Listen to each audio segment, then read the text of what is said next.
কোপার জন্য আসলে ঘোষণা করা হয়েছে আর্জেন্টিনার স্কোয়াড, একটু বড় স্কোয়াডটা, 29 জনের স্কোয়াড, সেখান থেকে 3 জনের নাম আসলে কাটা পড়বে।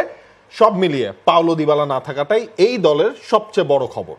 এবং এই ছাড়া আর্জেন্টিনার যে স্কোয়াড তাতে গোলকিপারের পজিশনে বা গোলকিপিং পজিশনে আসলে যে 3 জনের নাম আছে সেটা দেখে খুব একটা অবাক হওয়ার তেমন কিছু নয়। আমরা যদি স্কোয়াডটা একটা একটা করে দেখে নেই, গোলকিপার, ডিফেন্ডার, মিডফিল্ডার, ফরওয়ার্ড, এই জায়গাগুলো আসলে দেখেন ফ্রাঙ্কো আরমানি, জেরেনিমো রুলি বা এমিলিয়ানো মার্তিনেজ নাম্বার 1 তিনিই থাকবেন, এটা নিয়ে তেমন কোনো আসলে প্রশ্নের বা কোনো রকম কোনো জায়গা নেই। এরপরে ডিফেন্সে যদি আপনি দেখেন, ওই জায়গা থেকে আমার কাছে মনে হয় একজন ফুটবলার বাদ পড়বেন, ভ্যালেন্তিন বার্কো। তার আসলে শেষ পর্যন্ত লেফট ব্যাক মানে মূলত আবার মিডফিল্ডেও তিনি খেলতে পারেন, আমি জানি না শেষ পর্যন্ত তার আসলে জায়গা হবে কিনা, যেহেতু 3 জন বাদ দিতে হবে।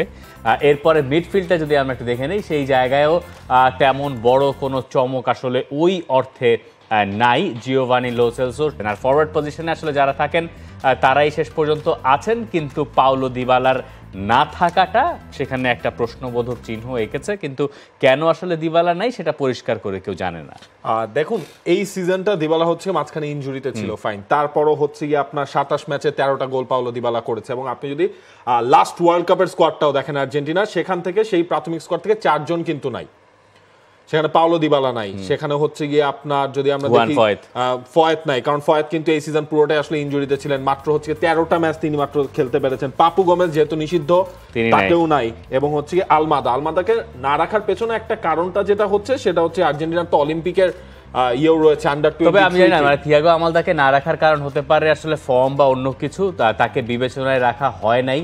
যদিও লিওনেল স্কালোনি যে দলটা ডেকেছেন তারপরও এই নিয়ে খুব একটা মানে প্রশ্ন করার জায়গা নাই, এরপরও এই দলটাই আসলে ফেভারিট। এবং মানে দিবালা রোমায় এই সিজনে ভালোই করছিলেন, কিন্তু যেটা হয়েছে যে রোমায় শেষ ম্যাচে যখন তিনি বদলি হিসেবে নামলেন 63 বা এরকম বা 72 মিনিটে বলে, তো তারপরে তাকে আবার 92 মিনিটের সময় বদলি করে ফেলতে পারছে। এখন এইটা কি আসলে ইনজুরি সংক্রান্ত? কারণ দিবালাকে আমরা কিন্তু বরাবরই স্কালোনি দল দেখেছি। হ্যাঁ, কিন্তু আবার এইখানেও দেখেন আপনি এই আর্জেন্টিনার দলটা ধরেন, হ্যাঁ দিবালাকে রাখা যেত, কিন্তু এই আর্জেন্টিনার দলের আপনি দেখেই বলে দিতে পারবেন 11টার মধ্যে 8টা পজিশন আপনি মোটামুটি শিওর বলে দিতে পারবেন। বাকি পজিশনগুলো হয়তো আপনার স্ট্রাইকারে লাউতারোকে মার্টিনেজকে খেলাবেন নাকি আলভারেজকে খেলাবেন, এটা আপনার হাতে একটা অপশন আছে। রাইট ব্যাক, লেফট ব্যাক, ওখানে কিন্তু তালিয়াফিয়াকো একুনিয়া এবং একদিকে হচ্ছে মন্টিয়েল মনিনা। এছাড়া কিন্তু আপনি বাকি সবই কিন্তু মোটামুটি আপনার সেট। এমিলিয়ানো মার্তিনেজ, তারপর আপনি কুতি রোমেরো, ওতামেন্দি, তারপর ম্যাকালিস্টার রয়েছে সেখানে মিডফিল্ডে, রড্রিগো ডি পল রয়েছে। খুব একটা কিন্তু আসলে জল্পনা কল্পনা নাই, মানে প্রেডিক্টই করা যায় আর্জেন্টিনা হয়তোবা এর ধরনের একটা লাইন আপ নিয়েই নামবে। তবে একই সাথে যেই জিনিসটা হয়েছে গতকালকেই হচ্ছে আপনার আরও একটা জিনিস, যে অনেক সময় কথা হচ্ছিল না মাঝখানে যে লিওনেল মেসি অথবা অ্যাঙ্গেল ডি মারিয়া তাদেরকে অলিম্পিকেও দেখা যাবে কিনা। অলিম্পিকের স্কোয়াডে কিন্তু তারা থাকছেন না। এমিলিয়ানো মার্টিনেজ তাকে রাখা হচ্ছে, ওতামেন্দিকে রাখা হচ্ছে এবং আলভারেজ, এই 3 জনকে নিয়ে আসলে আর্জেন্টিনা ওই আন্ডার 23+ যেই ক্যাটাগরিটা রয়েছে সেখানে আর্জেন্টিনা খেলতে যাচ্ছে। আর্জেন্টিনার ম্যাচ কোথায় রয়েছে বা আর্জেন্টিনা মূলত যে স্কোয়াডটা রেখেছে সেটা দুটো প্রীতি ম্যাচের জন্য। জুন মাসে সেই 2টা প্রীতি ম্যাচ তারা খেলবে, একটা ইকুয়েডরের সঙ্গে, অন্যটা গুয়েতমালার সঙ্গে।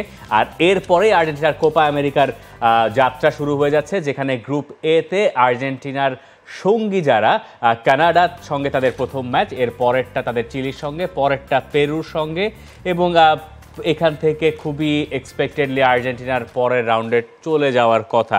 ফরওয়ার্ড লাইন আপটা আমরা এখনও দেখি নাই আর্জেন্টিনার, এবং ফরওয়ার্ডরা যেখানে রয়েছেন সেখানে আলেহান্দ্রো গার্নাচোর একটা সুযোগ থেকে যাচ্ছে প্রথমবারের মতো একটা বড় টুর্নামেন্টে দলের সঙ্গে যাওয়া। লিওনেল মেসি এবং অ্যাঙ্গেল ডি মারিয়া রয়েছেন, লাউতারো মার্টিনেজ, আলভারেজ এবং আনহেল কোরেয়া, এই কয়েকজনকে নিয়ে কিন্তু আর্জেন্টিনার ফরওয়ার্ড লাইন। এবং আমরা যেটা বলছিলাম যে মেসি মারিয়ার সাথে আরেকটা আসলে কে হবেন, সেই জায়গাটাতেই মনে হয় হচ্ছে গিয়ে আলভারেজে হওয়ার কথা, কারণ আলভারেজ যে সিজনটা আসলে এই কাটাচ্ছেন সেখানে মনে হয় খুব বেশি আসলে প্রশ্ন থাকার কথা নয়। আপনাদের কাছে জানতে চাই আর্জেন্টিনার কোপা আমেরিকার যাত্রা এবার কেমন হবে, প্রেডিকশন কি? For more updates, subscribe to our YouTube channel and click on the bell icon.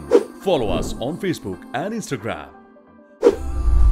Download T-Sports app to enjoy exciting games and highlights. Visit tsports.com.